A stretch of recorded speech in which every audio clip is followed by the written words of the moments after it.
আমি পেয়েছি আর উনি খুব স্যাটিসফাইড। আমি ট্র্যাডিশনাল লুক চাইছি, আমার খুব ভালো লেগেছে। ক্লায়েন্টের বাড়িতে মেকআপ করতে গেলে আপনিও কি ঘাবড়ে যান আর বুঝতে পারেন না যে এজ ওয়াইজ আপনাকে কীরকম মেকআপ লুক রেডি করতে হবে? নমস্কার, আমি মেকআপ আর্টিস্ট দেবাশিস, আর আমি আজ আপনাদের সঙ্গে সেই 5টি বিষয় নিয়ে আলোচনা করব যেটা একজন যোগ্য মেকআপ আর্টিস্ট হতে গেলে কিন্তু আপনাকে অবশ্যই মাথায় রাখতে হবে। সবার প্রথমে আপনাকে যেটা খেয়াল রাখতে হবে, আপনার ক্লায়েন্টের এক্স্যাক্ট স্কিন টাইপটা কী আছে, অর্থাৎ ক্লায়েন্টের অয়েলি স্কিন না ড্রাই স্কিন, পিগমেন্টেশন আছে কি নেই, পোর্সগুলো ওপেন না ক্লোজ, সেই সব কিছুই কিন্তু আপনাকে নিখুঁতভাবে একবার পরীক্ষা করে নিতে হবে। দ্বিতীয়ত যে বিষয়টা আপনাকে মাথায় রাখতে হবে সেটা হচ্ছে ওয়েদার, অর্থাৎ আপনি যখন কাজটি করছেন সেটা সামার না উইন্টার।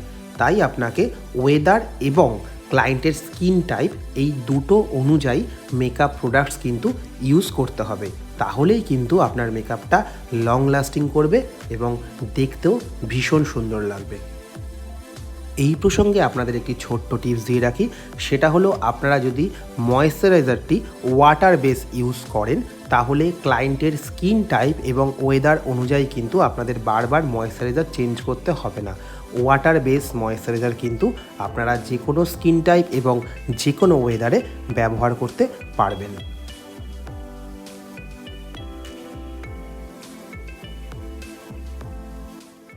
এই পুচকেটা কিন্তু আমার মেকআপ মন দিয়ে দেখছিল, আর এবার শুনে নেওয়া যাক আমার ক্লায়েন্ট আমার কাছ থেকে কীরকম মেকআপ চাইছে। আজ তোমার একটা স্পেশাল ডে, তুমি আমায় বুক করেছো, তুমি একটু বলো যে তুমি কীরকম লুক চাইছো। আমি ট্র্যাডিশনাল লুক চাইছি। ওকে, একদম সিম্পল অ্যান্ড সাটেলের মধ্যে একটা ট্রেডিশনাল লুক তুমি ডিমান্ড করেছো আমার কাছে।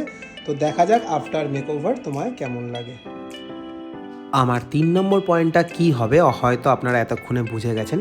ঠিকই ধরেছেন, ক্লায়েন্টের চয়েস। অর্থাৎ আপনাকে মেকআপ করতে গেলে সবার প্রথমে জেনে নিতে হবে যে ক্লায়েন্ট আপনার কাছ থেকে কীরকম মেকআপ ডিমান্ড করছে। তারপর ক্লায়েন্টের লুক অনুযায়ী আপনার ক্লায়েন্টের চয়েসের কথা মাথায় রেখে ক্লায়েন্টকে কিন্তু সেই মেকআপ লুকটা আপনাকে প্রোভাইড করতে হবে, তবেই কিন্তু একজন ক্লায়েন্ট আপনার কাজে হ্যাপি হবে। 4 নম্বর পয়েন্টটা হচ্ছে ক্লায়েন্টের ড্রেস জুয়েলারি এবং ক্লায়েন্টের বয়স। অর্থাৎ ক্লায়েন্টের ড্রেস জুয়েলারিটা কিন্তু আপনি মেকআপ শুরুর আগে অবশ্যই একবার দেখে নেবেন এবং তার বয়স অনুযায়ী এবং তার পোশাক অনুযায়ী আপনাকে কিন্তু মেকআপটি করতে হবে। এতে আপনার মেকআপের আউটপুট অনেক ভালো আসবে। আমার আলোচনার শেষ বিষয় হচ্ছে পারপাস, অর্থাৎ ক্লায়েন্ট যে আপনাকে বুক করেছে সে এক্স্যাক্ট কী পারপাসে সাজার জন্য আপনাকে বুক করেছে, অর্থাৎ ওয়েডিং না রিসেপশন না অ্যানিভার্সারি না বেবি শাওয়ার, সেই এক্স্যাক্ট পারপাসটি কিন্তু আপনার যদি আগের থেকে জানা থাকে তাহলে আপনার মেকআপ লুকটি রেডি করতে কিন্তু অনেক বেশি সুবিধা হবে।